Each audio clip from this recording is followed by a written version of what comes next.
Bien-aimés, soyez salués dans le nom de notre Seigneur Jésus-Christ. Eh bien, la prière qui nous réunit ce jour est tirée du psaume 38, qui est un psaume du répertoire de David pour souvenir. De quoi s'agit-il dans cette prière? Eh bien, il s'agit de la prière des malades qui reconnaissent ses fautes. La situation que David évoque ici interroge. Est-ce son propre cas ou simplement une inspiration qui lui a été donnée de composer ce psaume de repentance? L'Écriture est muette à ce sujet. Ce qui est important pour nous, c'est de comprendre que toute Écriture est donnée pour mieux réfléchir à notre communion personnelle avec le Créateur, comme nous le dit d'ailleurs 2 Timothée 3, verset 16. La maladie dont souffrait le psalmiste était causée par son péché. À cause de cela, les proches parents et les amis intimes se tenaient loin de ses tourments. En même temps, ses ennemis, qui devenaient de plus en plus nombreux, se délectaient de sa situation.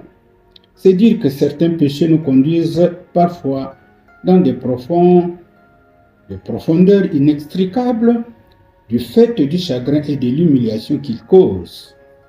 Ici, le péché a causé la maladie physique, mais aussi de l'angoisse. Ce qui est louable, c'est que le suppliant reconnaît son péché et le confesse en manifestant une contrition sincère. Ensuite, il fait appel à la miséricorde de Dieu pour son salut. Alors, quelle pensée ce merveilleux psaume de repentance nous suggère? Eh bien, quand un malheur ou une maladie nous arrive, c'est alors que nous sommes enclins à méditer sérieusement sur notre relation avec Dieu. Et c'est à ce moment que nous réalisons que nous nous sommes éloignés de la présence du Créateur, tant dans nos actions que dans nos entreprises. Autrement dit, nous nous sommes liés au péché sans la moindre crainte de Dieu. Alors, méditons-en, chers lecteurs. À présent, prions le psaume 38 avec les paroles de la Bible de Jérusalem. Éternel, ne me punis